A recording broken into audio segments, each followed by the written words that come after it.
What's up guys, welcome to your 21st Python tutorial. In this tutorial I'm going to be covering else and else if statements. Now in the last tutorial I told you guys, alright, an if statement is pretty much a test, and if the test is true, do this, but if it's false, don't do anything.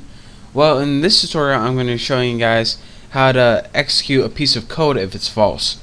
So this is called the else syntax, and let me show you guys how this works.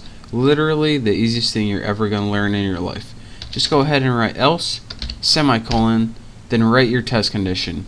So in this test condition, if fish equals bass, we're going to write, this is a, might as well write bass right there. This is a bass, alright. Else, print, let's go ahead, I don't know what this is. So here's what's going to happen. Fish equals tuna right now. It's going to test if it equals bass, which it doesn't. So it's not going to print this at all. So once it went through this option and saw that this wasn't false, or this wasn't true, it's going to go to this. And this is kind of the default statement. So once it does this and this doesn't execute, you're going to give it another choice. Do this instead. So this is pretty much, if this is true, do this, else do this instead. That's what else is short for. So let's go ahead and press F5, save it, run it, and see what we get. It's going to say, I don't know what this is. So this is from the last tutorial, don't mind that. So it's going to say, I don't know what this is. And let's see why that was. One more time, fish is equal to tuna. We test if it equals the bass right here. If it was equal to bass, it would print this. But it's not equal to bass, so by default it's going to print this.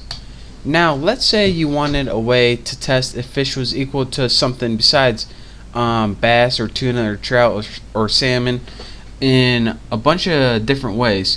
Well, instead of just having one choice and then a default, we can give it multiple choices. So to do this, you use something called the else if statement, and this is the second easiest thing you're ever about to learn. And the syntax for that is ELIF, and that's short for else if, but you have to type it like that. So what you do is, just like an if statement, you give it another test condition. So instead of saying bass, if fish is equal to salmon, well, not slamming, well, let's put slamming, why not? If fish is equal to slamming, go ahead and put your semicolon and print, I hope I don't get salmonella poisoning. I hope I don't get salmonella poisoning. Good enough. So let's give it one more else if, just for fun. ELIF. If fish is equal to, might as well make this one true, tuna, put your colon. What are we gonna print? Let's put easy there, tuna boat. So here's what's gonna happen.